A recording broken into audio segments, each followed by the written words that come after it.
Minyak bumi keluar setiap hari dari sebuah desa. Di tempat lain, warga menghasilkan nilam yang dibutuhkan industri parfum dunia. Namun di balik kekayaan alam itu, mengapa belum tentu menghadirkan kesejahteraan bagi warganya? Tapi sekarang satu hari itu cuma dapat 1 drum, gajian 150.000. Jadi ini adalah minyak solar dari Desa Wonocolo dan ini adalah minyak solar dari SPBU.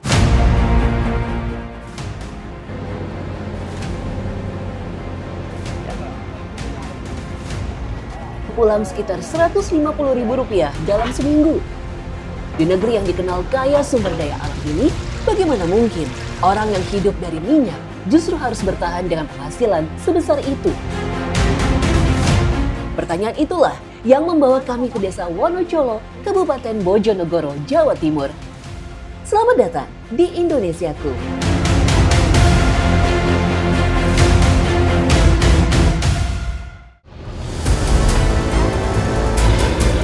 Di Desa Wonocolo, warga mengambil minyak dengan cara tradisional menggunakan mesin mobil dan rik-rik dari kayu jati.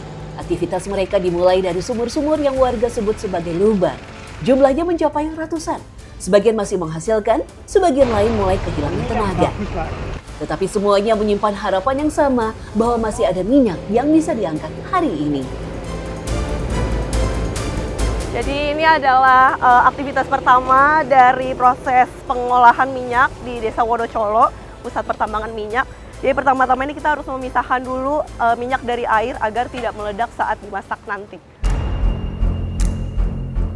Setiap hari, satu lubang bisa memproduksi sampai 10 ton minyak bumi. Lebih dari 70% warga Wonocolo menggantungkan hidup dari aktivitas minyak. Karena itu, ketika produksi menurun, yang berkurang bukan hanya jumlah minyak, tetapi juga penghasilan warga. Itu dapat banyak dulu, tapi sekarang satu hari itu cuma dapat berapa? 1 drum. Drum. Satu minggu itu cuma gajian 150.000. Dalam 1 minggu. 1 minggu ya. Dulu, satu sumur bisa memberi harapan lebih besar. Hari ini, hasilnya semakin sulit ditebak. Sementara kebutuhan hidup terus berjalan dan bagi para penambang, tidak banyak pekerjaan lain yang bisa langsung menggantikan minyak.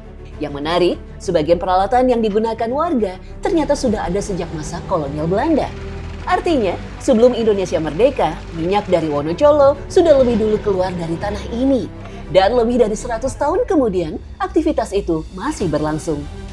Contoh kecil, ini yang hasil dari Belanda. Oh ini udah lama ya Pak ya? Yang besar itu murni real zaman Belanda. Sampai sekarang masih aktivitas, masih bisa membantu perekonomian masyarakat di sini. Dan di sini mungkin satu hari pengambilannya 2 kali, pagi sama sore. Mungkin inilah salah satu desa yang paling akrab dengan sejarah minyak. Namun sejarah panjang itu menyisakan pertanyaan yang belum selesai. Jika minyak telah diambil selama lebih dari 1 abad, mengapa sebagian warganya masih hidup pas-pasan? Jadi ini adalah salah satu alat yang digunakan untuk menimba tanah, namanya seling. Dan ini harus diluruskan untuk dipasang di sebelah sana nanti. Dan ini juga ada penandanya ya Pak ya? Iya, yang bagian ini adalah penanda kalau misalnya minyak itu udah ketarik, betul ya Pak ya? Dan bisa dilihat ini tuh ada sedikit kawat-kawat yang agak tajam, jadi saat meluruskan harus hati-hati ya Pak ya? Iya, hati-hati. Lo pernah ketusuk nggak Pak kawat kayak gini? Ya pernah sih, pernah. Pernah ya? Bagi orang luar, alat ini mungkin hanya terlihat seperti rangkaian kawat biasa. Namun bagi para penambang, seling bisa menentukan apakah hari itu menghasilkan uang atau tidak. Tahap berikutnya dikenal dengan istilah nyogrok. Di tahap ini, kesalahan kecil bisa membuat seluruh pekerjaan harus diulang dari awal. Jadi untuk tiang nyogroknya ini meskipun kelihatannya mungkin nggak sebesar itu ya, tapi ini cukup berat juga sih. Bisa dibilang mencapai 15 kg.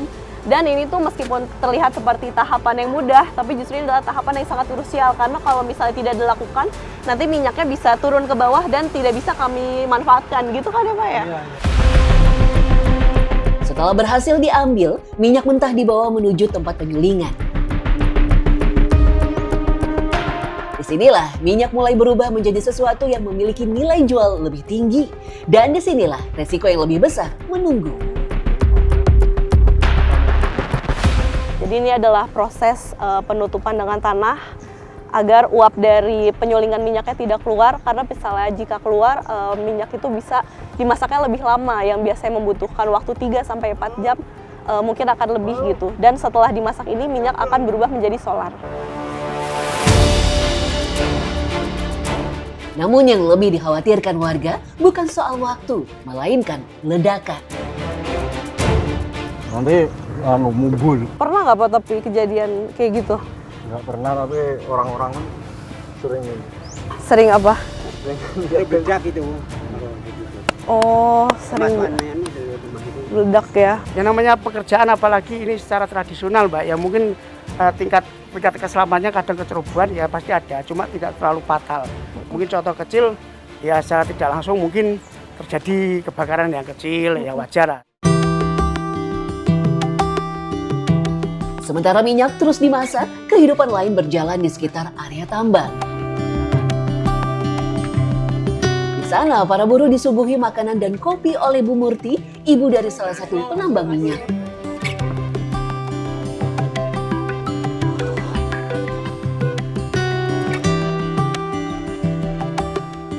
Itu Ibu tiap hari bikin cemilan, selain cemilan ada lagi nggak Bu? Bikin apa? Kopi, masakin. Itu penghasilannya cukup nggak sih Bu buat sehari-hari? Ya cukup nggak cukup, kadang-kadang ya kurang. Beberapa jam kemudian, hasil yang ditunggu akhirnya muncul. Minyak mentah berubah menjadi minyak tanah dan solar, produk yang nantinya dijual kepada pengepul. Jadi ini adalah hasil dari minyak yang melalui proses penyulingan, dan di 2 drigen pertama hasilnya adalah minyak tanah disusul dengan 4 drigen yaitu solar. Di titik inilah kami menemukan sesuatu yang cukup mengejutkan. Warga Wonocolo memproduksi solar sendiri, tetapi mereka tidak menggunakannya untuk kendaraan pribadi. Bukan karena kualitasnya buruk, melainkan karena harganya justru lebih mahal dibanding solar yang dijual di SPBU. Oh, ini solar yang dari sini ya Pak ya? Bisa dilihat, ini terdapat perbedaan warna yang jelas. Jadi ini adalah minyak solar dari Desa Wonocolo, dan ini adalah minyak solar dari SPBU. Jika dibandingkan kanan kiri, terlihat sekali warnanya. Yang sebelah kanan ini warna biru, sedangkan yang ini adalah coklat. Dan di atasnya sedikit ada berbusa. Sebuah ironi yang sulit diabaikan. Di desa penghasil minyak, bahan bakar hasil olahan sendiri justru bukan pilihan paling terjangkau. 2 jaringan solar ini dihargai sekitar Rp400.000. Namun uang itu tidak langsung menjadi milik pekerja. Masih ada pemilik sumur, operator, dan para buruh yang harus menerima bagian masing-masing. Mungkin disinilah sebagian jawabannya. Mengapa minyak yang terlihat bernilai tinggi tidak selalu berubah menjadi kesejahteraan bagi mereka yang mengangkatnya. Lebih dari 100 tahun setelah minyak pertama kali diambil dari tanah ini, warga Wonocolo masih terus bekerja, mengangkat, mengolah, dan menjual minyak. Namun satu pertanyaan tetap bertahan. Jika hidup di atas ladang minyak saja belum tentu menghadirkan kesejahteraan, bagaimana dengan masyarakat yang menggantungkan hidup pada komoditas lain di daerah yang jauh lebih terpencil?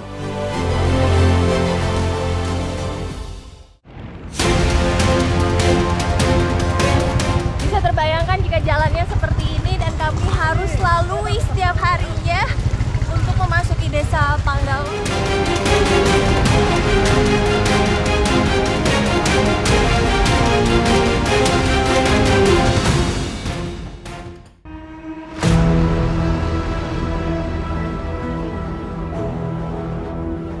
Dari Jawa Timur, Indonesiaku mengajak Anda ke Sulawesi Barat. Satu lokasi yang hasil alamnya melimpah, tapi warganya seakan terlupakan.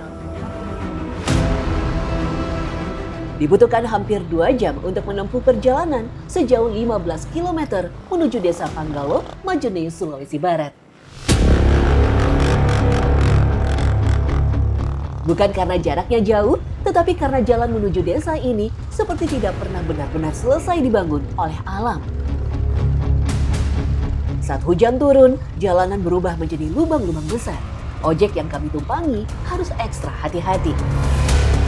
Ban depan motor yang kami tumpangi beberapa kali tergelincir karena melawan medan yang sangat berat.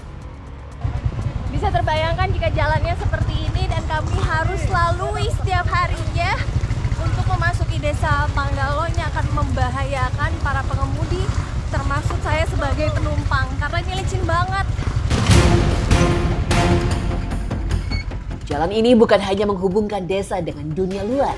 Jalan ini menentukan apakah hasil panen bisa dijual, apakah kebutuhan pokok bisa masuk, dan apakah warga bisa mendapatkan penghasilan. Sekarang sudah mulai hujan dan kami memutuskan untuk menggunakan jas hujan terlebih dahulu. Kemudian kami akan melanjutkan perjalanan kembali ke desa Panggalo. Ayo.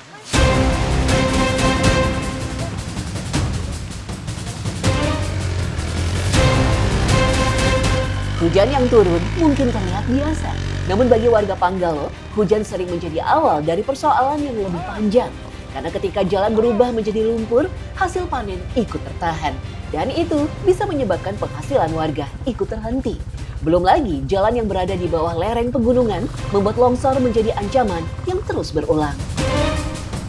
Ini adalah tempat kedua terjadinya longsor di perjalanan kami menuju ke desa Panggalo. Dan bisa dibayangkan kemungkinan perjalanan warga akan semakin terhambat dengan adanya longsor. Dan mungkin warga juga akan semakin terisolasi. Kalau begini keadaannya, sulit membayangkan sebuah desa bisa berkembang ketika akses menuju desa itu sendiri terus bermasalah. Setelah hampir 2 jam perjalanan, kami akhirnya tiba di desa Panggalo.